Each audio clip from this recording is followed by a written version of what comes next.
قای نامدار محمد رسول الله صلی الله علیه وسلم په مکه مکرمه کې چې کومه مدرسه وه دار ارقم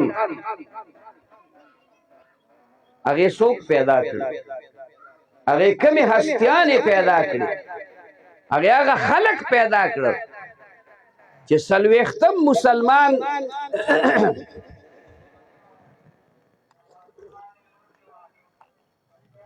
څلوېښتم مسلمان په هغې کې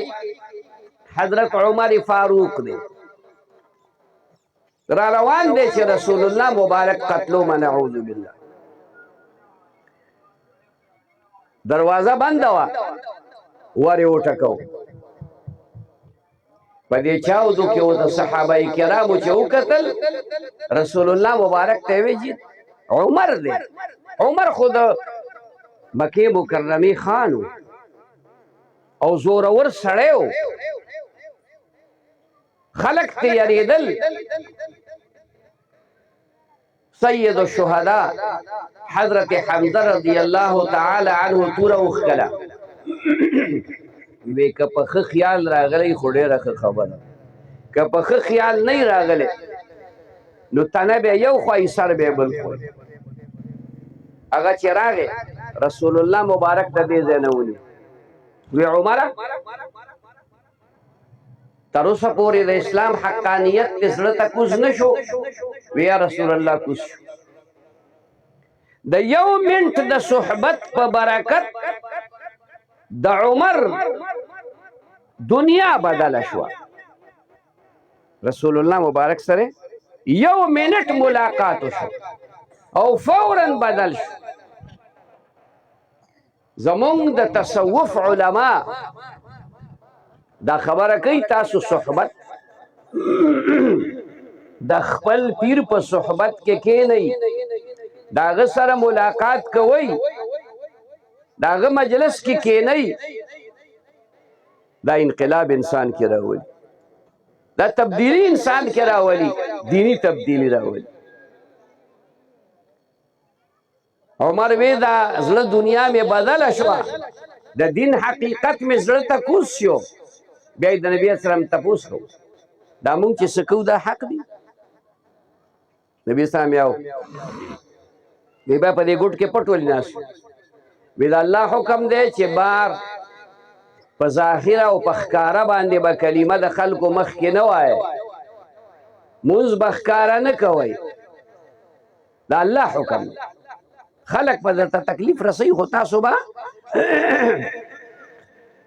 پټ پټ که عمل کوئ هغه وی د عمر غیرت دا خبره نه برداشت کوي چې یو خبره د حقه یو ځای دی زه پټه کومه خیال وکړه خبرې تاسو ما ته توجه ده عمر رضی الله تعالی عنه وینا دا خو نشي کوي راووت حرم شریف ته راغی اعلان کوي دا دار ارقم چې کوم و د ارقم رضی الله تعالی عنه کور تاسو چې کوم خلک حج او عمرې له تللی نو د صفا ډېرۍ چې کومه ده د دې د پاسه په اوچت ځای باندې دا کور اخوات جبل ابي قبیس دی راغی حرم شریف ته دا ټولګي ناستو د خلکو د مشرکانو دی ورته اعلان کوي یا معشر قریش ای د قریشو جماعتونو ټولګو واورئ که مې څوک پیژني نو ټیک ده که مې څوک نه پیژني نو انا عمر بن الخطاب زه عمر ابن خطاب او ما ایمان راوړه او دا کلمه مې ویله چې اشهد ان لا اله الا الله واشهد ان محمد رسول الله که څوک خپله ښځه کونډه کول غواړي نو رامخې ته شي او که څوک خپله مور بوره کول غواړي نو رامخې ته شي بیا د چا تاب نه و چې د عمر مخې له دې راغلی دغه خلک دا په دار ارقم کې تیار شو سید الشهدا په دار ارقم کې تیار شو عبدالرحمن ابن عوف دار ارقم کې تیار شو ابو بکر صدیق، عمر فاروق، عثمان غنی، علی المرتضی د دې تربیت چې په کومه مدرسه کې شوی دی دا هغه خلق دی چې دا د وخت بادشاهان هم دي، دا هغه خلق دی چې دا د وخت فقیهان هم دي، دا هغه خلق دی چې د وخت مفسرین هم دي، دا هغه خلق دی چې د وخت محدثین هم دي،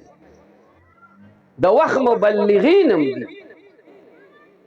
سعد ابن ابي وقاص رضی اللہ تعالی عنہ رسول اللہ مبارک کو فرمائل فلیبلغ الشاہد الغائب، زما دا خبر آگا خلق تا ورسوی چې دلته نشته. نو روان شو سعد ابن ابي وقاص رضی اللہ تعالی عنہ، نو چائنا تا ورسید. چائنا کی صوبه د سینکیانگ ستا د پاکستان نه زیات مسلمانان الته په دغه یوه صوبه کې موجود دي، او د سعد ابن ابي وقاص رضی الله تعالی عنه مقبره الته په سینکیانگ صوبه کې ده. دا خلق د رسول الله مبارک مدرسې تیار کړي او بیا